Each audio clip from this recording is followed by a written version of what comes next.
Katika kuelekea mashindano ya kombe la mataifa ya Afrika yani AFCON, serikali kupitia BAKITA inaendelea na shughuli ya usanifishaji wa islahi za michezo, ambapo hadi sasa jumla ya islahi 420 za michezo zimesanifishwa. Mheshimiwa Spika, wahenga wanasema asiyefahamu lugha hafahamu mila.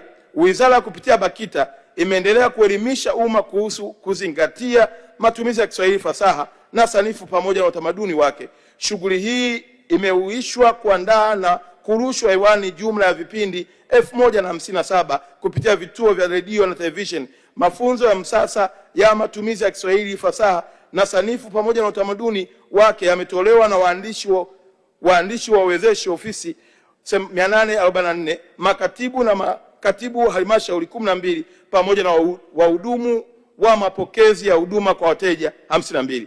Mheshimiwa Spika, Baraza limeandaa na kufanya kongamano la 5 la idhaa zinazotangaza kwa Kiswahili duniani ikiwa na kauli mbiu tasnia ya habari, misingi ya maendeleo ya Kiswahili duniani. Lengo kuu la kongamano la idhaa ni kuimarisha uhusiano wa taasisi za Kiswahili na vyombo vya habari ambavyo vinatekeleza jukumu kubwa la kukikuza na kukieneza Kiswahili ndani na nje ya nchi. Kongamano hilo lilifanyika katika kituo cha mikutano cha kimataifa cha Arusha ASC jijini Arusha tarehe 24 hadi 27 Machi 2026.